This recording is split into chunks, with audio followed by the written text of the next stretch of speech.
English Leap Podcast. Learn easy English with Speak English Like a Pro. Hey, hey, hey, English learners! Welcome back to the English Leap Podcast, your cozy place to learn easy English through real-life conversations and real feelings at the same time. Yeah, welcome back, everyone.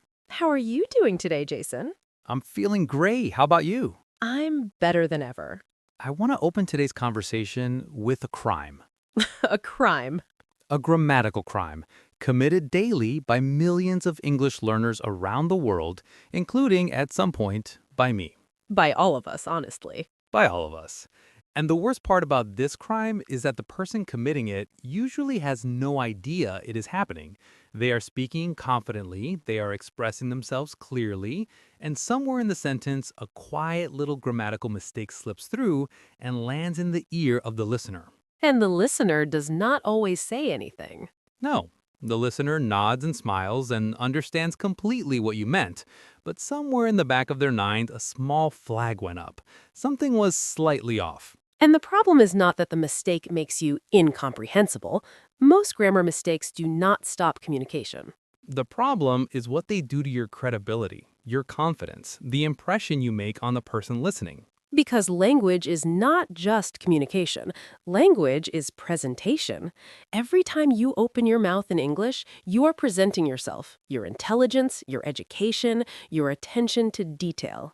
And certain grammar mistakes, the ones we are going to talk about today, are the kind that native speakers notice immediately. Not to judge you, but they notice. And you deserve to be noticed for the right things, for your ideas, for your warmth, for the extraordinary thing of expressing yourself in a language that is not your first. Not for a grammar mistake that could be fixed in the next 10 minutes. And that is exactly what today is. 10 minutes of learning that will immediately upgrade every English sentence you produce for the rest of your life. 5 grammar mistakes, 5 fixes, 5 moments where your English goes from good to genuinely impressive. And we promise you this, by the end of this episode, you will hear these mistakes everywhere, in films, in conversations, in your own speaking. And once you hear them, you cannot unhear them. Which is either a wonderful gift or a mild curse, depending on how you look at it. We prefer to call it a gift. We absolutely prefer that. This is a B1 to B2 level episode. The grammar we discuss today is not beginner level, but we will explain everything clearly and naturally. No textbook language, just honest, practical explanation. And near the end, we will have our word tour with 10 expressions from today. Plus, we'll sneak in some extra grammar tips along the way that your textbook probably never told you. Before we begin, one small request that actually matters to us enormously. If this podcast is the English teacher you never had but always needed, please like this episode and subscribe to the English Leap podcast. Every subscription tells us to keep going, and we really want to keep going. And in the comments today, after you hear all 5 mistakes, tell us honestly, which one are you most guilty of? Number 1, 2, 3, 4, or 5. No shame, only growth. Okay, mistake number 1. And I want to start here because this one is so common that it has almost become normalized. But normalized does not mean correct. What is it? Using did you went instead of did you go. Oh, the double past. The double past, the grammatical crime of using 2 past forms in one question when you are only allowed one. So this sounds like, did you went to the market? Did you called him? Did you finished your homework? And every single one of those sentences has the same problem. When you use did in a question, it is already doing the past tense work. It is carrying the past tense on its own. So the verb that follows did must go back to its base form, its simple present form, as if the past tense had never happened. Did you go? Did you call? Did you finish? The did handles the past. The main verb just stands there in its simplest form. Think of it like 2-person job where only one person is allowed to carry the box. Did picks up the box. The main verb walks beside it empty-handed. The empty-handed verb. And the moment both of them try to carry the box, the sentence breaks. Did you went is 2 people both trying to carry the same box. It creates a grammatical collision. So the fix is simple. Every time you want to ask a question in the past tense using did, check the verb that follows. If it has an ed on the end or it looks like a past tense form, take that away. Bring it back to its base form. Did you went? Remove the past from went. Went becomes go. Did you go? Did you call? Remove the past from called. Called becomes call. Did you call? Practice it right now. Say it with us. Did you go? Did you call? Did you finish? Did you see? Did you eat? Beautiful. Every single one of those is correct and natural, and every single one of them sounds immediately more polished than the double past version. Mistake number 1 fixed. The did question rule. Did carries the past. The main verb stays in its base form. Always. Okay, mistake number 2. And this one is my personal favorite to talk about because it trips up even very advanced learners. What is it? Confusing since and for. Oh, the since and for war. It's a genuine war, a long-running conflict in the minds of English learners everywhere. And it sounds like this. I have been living here since 3 years, or I have been waiting for Monday.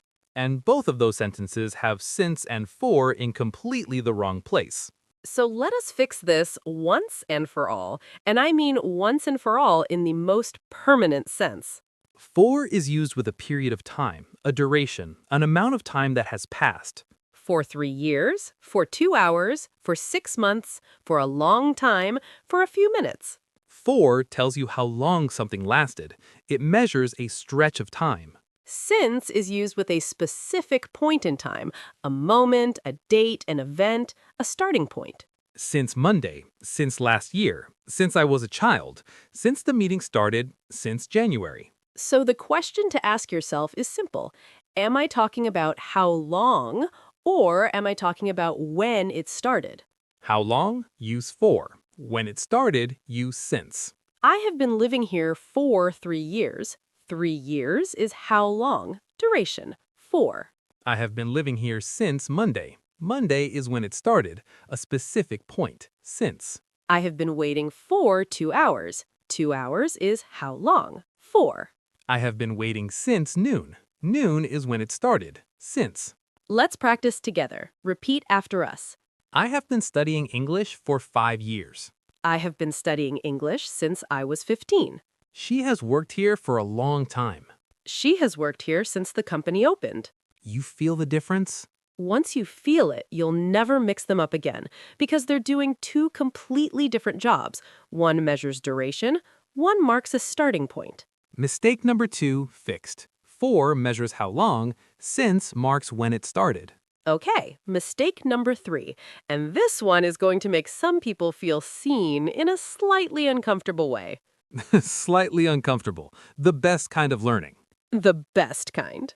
Mistake number 3 is using the wrong article, specifically putting the where you should use a or an, or putting a where you need the, or worse of all, leaving out the article completely. And articles are famously one of the hardest parts of English for learners from languages that do not have them, languages like Russian, Japanese, Korean, Arabic, Chinese. Because in those languages, the concept of a versus the simply does not exist in the same way. And when you learn English, you have to build this concept from scratch.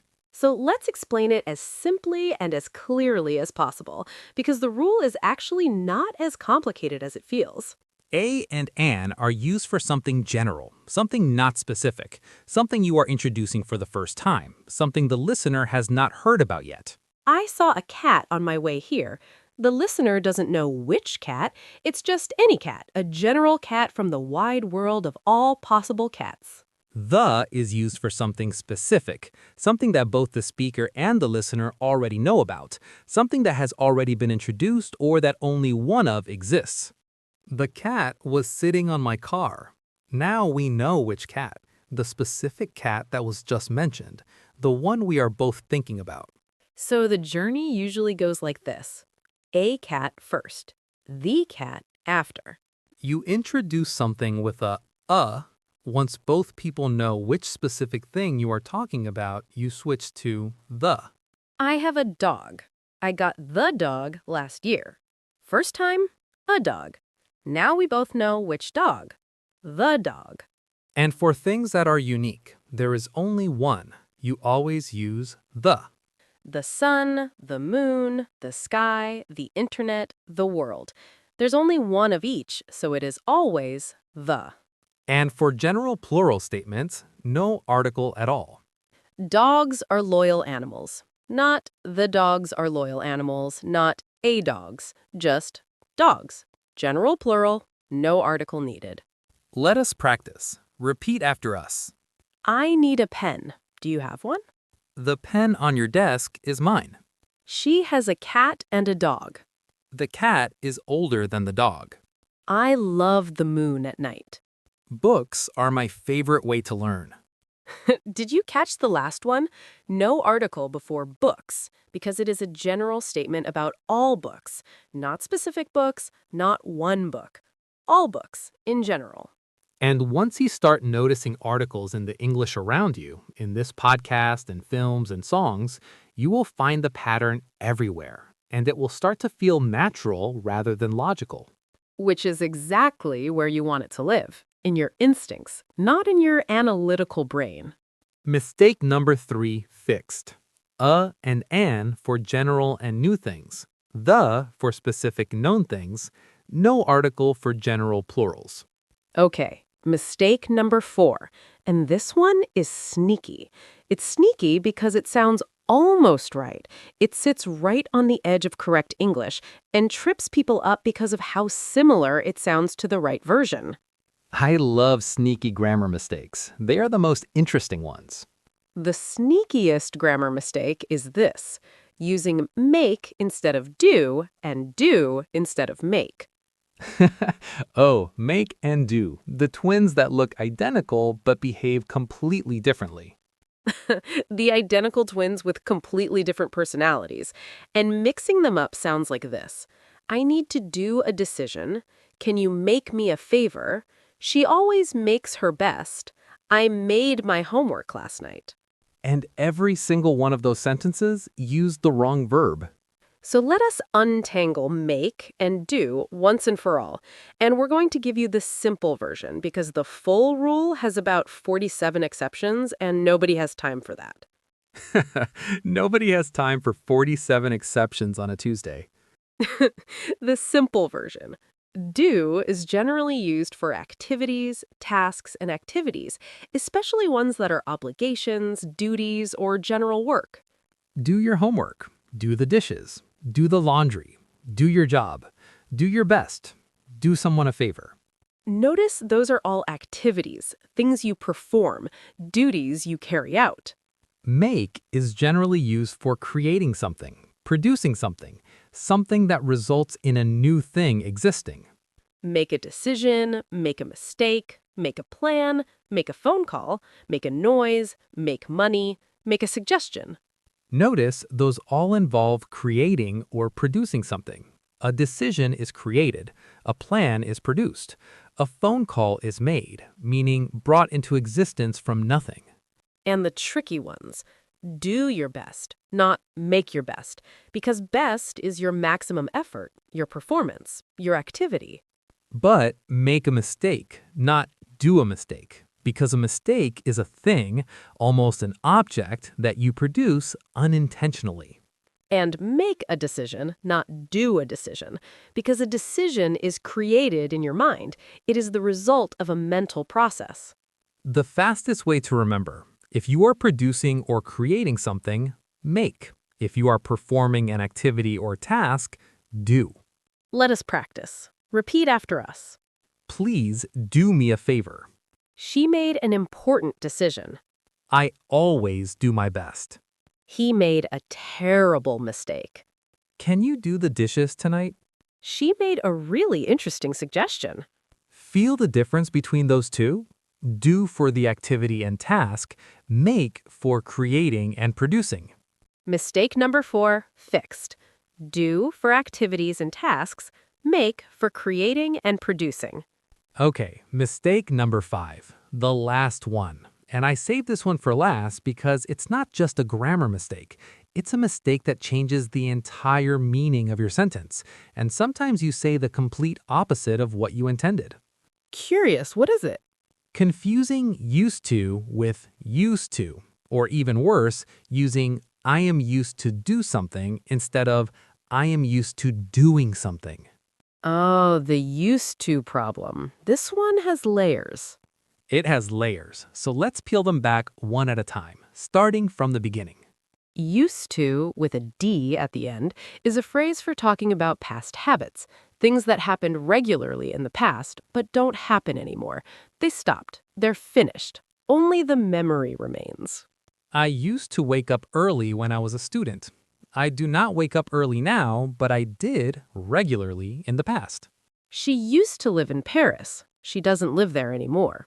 Past habit, finished. We used to have a dog. We no longer have a dog. Past situation, no longer true. Now, here's the sneaky part. In negative sentences and questions, the D disappears. The word becomes use without the D. I did not used to like coffee. Not, I did not used to like coffee. The did is already doing the past work, so use loses its D, just like our verb from mistake number 1. Did you used to play football? Not, did you used to play? Again, did is carrying the past, so use stays in its base form.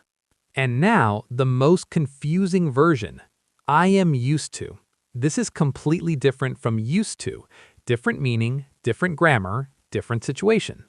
I'm used to something means you are accustomed to something. Something that was once strange or difficult has become normal and comfortable for you. You've adapted. I am used to waking up early, meaning I wake up early regularly and it no longer feels hard. I'm comfortable with it now. And here's the crucial grammar point. After I'm used to, the verb must end in ing. Always. I am used to waking up, not I am used to wake up. I'm used to speaking English at work, not I'm used to speak English at work. She is used to living alone, not she is used to live alone. The to in I'm used to is a preposition, and prepositions in English are always followed by the ing form of the verb. Always. No exceptions. So the full map looks like this. Used to plus base verb equals past habit that no longer exists. I used to eat meat. I'm used to eating meat equals something that has become comfortable and normal. I'm used to eating vegetables now. Two completely different sentences, two completely different meanings. One small letter makes the entire difference. Let us practice. Repeat after us. I used to be afraid of speaking English. Now I'm used to speaking English every day. She used to live in a small town. Now she's used to living in a big city. Did you used to study late at night? He is used to working under pressure.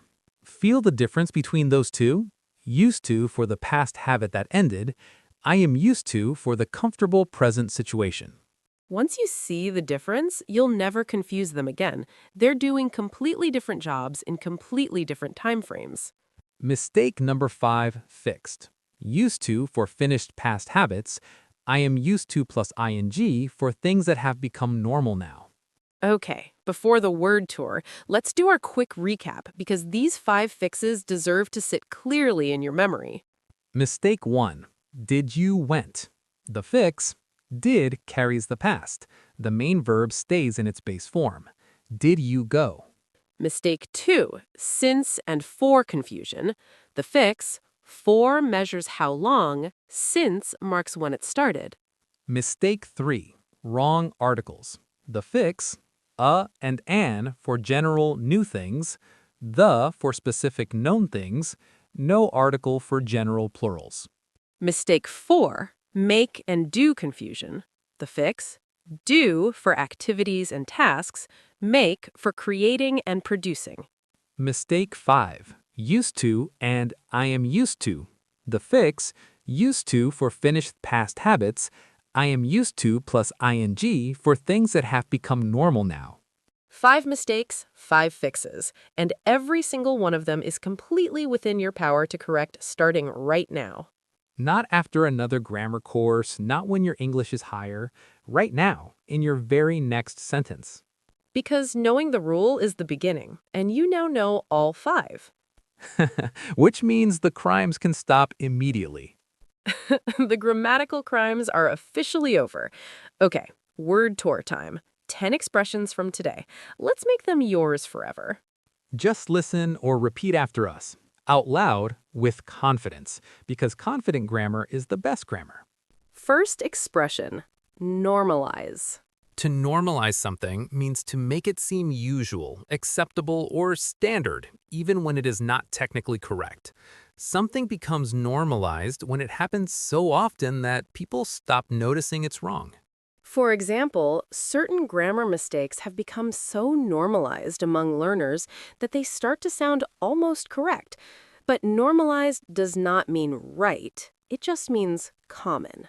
Or we normalize hard conversations when we practice them regularly. They stop feeling frightening and start feeling manageable. Repeat. Normalize. Normalize. Slowly. Normalize. Next expression, credibility. Credibility is the quality of being trusted, believed, and taken seriously.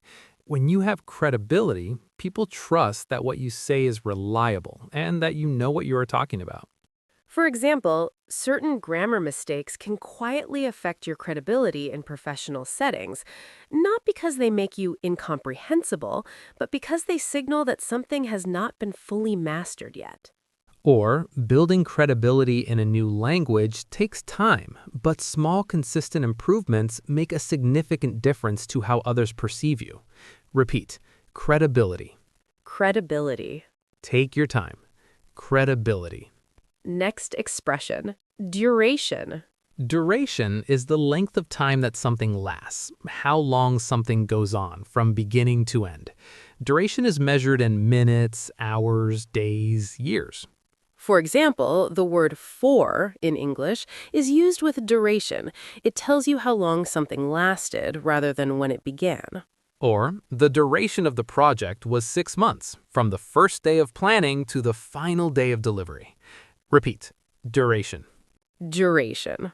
Slowly. Duration. Next expression, instinct.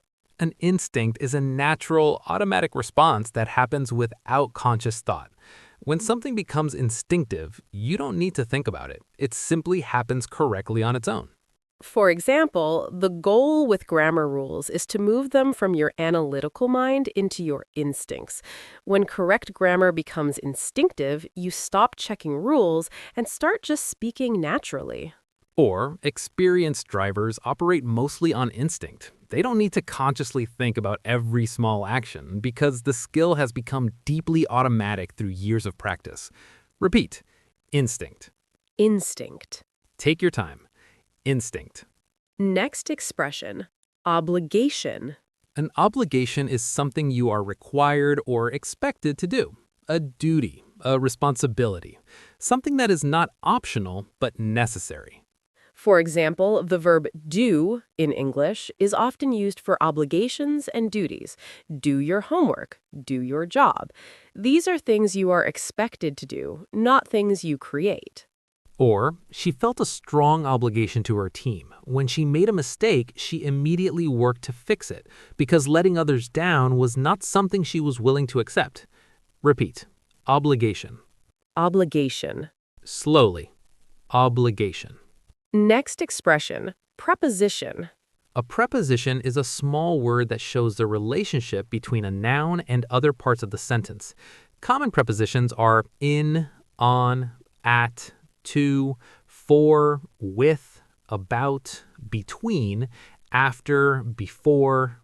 For example, the word to in I am used to is a preposition, and prepositions in English must always be followed by the ing form of the verb when a verb comes after them. Or, prepositions are small words with enormous jobs. They tell you where things are, when things happen, and how things relate to each other. Mastering them takes time, but transforms your English dramatically. Repeat. Preposition. Preposition. Take your time. Preposition. Next expression, accustomed. When you are accustomed to something, you have become so familiar with it through regular experience that it now feels normal and comfortable. Accustomed is a slightly more formal way of saying used to in the present sense. For example, after 2 years in the city, she had become accustomed to the noise and the pace. What had once felt overwhelming now felt like home. Or, becoming accustomed to a new language takes patience and consistency. At first, everything feels foreign. Eventually, everything feels familiar. Repeat. Accustomed. Accustomed. Slowly. Accustomed. Next expression, analytical. Analytical means relating to careful, logical thinking, breaking something down into its parts and examining each piece. Analytical thinking is methodical and deliberate, rather than instinctive. For example, in the early stages of learning grammar, you use your analytical mind to check rules. With enough practice, the rules move from analytical processing to automatic instinct. Or, she had a very analytical approach to learning. She wanted to understand the reason behind every rule before she used it. Repeat. Analytical. Analytical. Take your time. Analytical. Next expression, collision. Collision is when two things crash into each other. In grammar, a collision happens when two elements that cannot coexist are put in the same place, like a double past tense in a did question. For example, did you went is a grammatical collision, two past forms crashing into each other in a space that only has room for one. Or, in language learning, collisions often happen at the intersection between your native language rules and English rules. When the two systems try to occupy the same space at the same time, the result is a mistake. Repeat. Collision. Collision. Slowly. Collision. And our last expression today, peel back. To peel back something means to remove it layer by layer to reveal what is underneath, like peeling the skin from a fruit to reach the inside. In explanation, it means to go deeper and deeper into a topic until the full truth is visible. For example, understanding used to and I am used to required us to peel back the layers of the rule one at a time. The full picture only became clear once each layer was removed. Or, good teachers peel back complicated ideas until they are simple enough for anyone to understand. The goal is always clarity, not impressiveness. Repeat. Peel back. Peel back. Take your time. Peel back. That was our word tour for today. 10 expressions that aren't just vocabulary, they're the language of learning itself, the words you need to talk about how language works. And now, we want to say something to the learner who has been listening to this episode and quietly recognizing themselves in every single mistake. Good. Recognition is the beginning of everything. You can't fix what you can't see. And today, you saw 5 things very clearly. Which means, starting from your very next conversation, your very next sentence, your very next English thought, you have new tools that you didn't have an hour ago. 5 fixes. Ready, loaded, available to you right now. And here's what we want you to do before you close this episode. Choose one, just one of the 5 mistakes, the one you recognized most in yourself. The one that made you think, oh no, that's definitely me. And practice it deliberately today. Not all 5, just one. Because one fixed mistake practiced consistently is worth more than 5 partially understood rules gathering dust in your memory. Depth over distance, every time. Fix one today, fix another next week, and slowly, one correction at a time, your English becomes the version of itself that truly represents you. Intelligent, thoughtful, precise, beautiful. Because that's what you are, in any language. And today, your English just got 5 steps closer to showing it. And if anyone asks you why your English suddenly sounds more polished, tell them you listen to the English Leap podcast. tell them immediately, with confidence, using correct articles and no double past tense. The most grammatically correct recommendation in history. If today's episode gave you grammar fixes that will immediately upgrade your English, please like it, subscribe to the English Leap podcast, and share it with one English learner who is still committing grammatical crimes without knowing it. Today is the day the crimes end. For all of us. This is Mia, And this is Jason. and you have been listening to the English Leap podcast. Bye. Bye. Go fix those 5 mistakes. Your English is waiting to become its best self, and today you gave it exactly what it needed. Your progress doesn't end here. To continue advancing your English skills, click on the next video or explore the additional videos we've thoughtfully selected for you.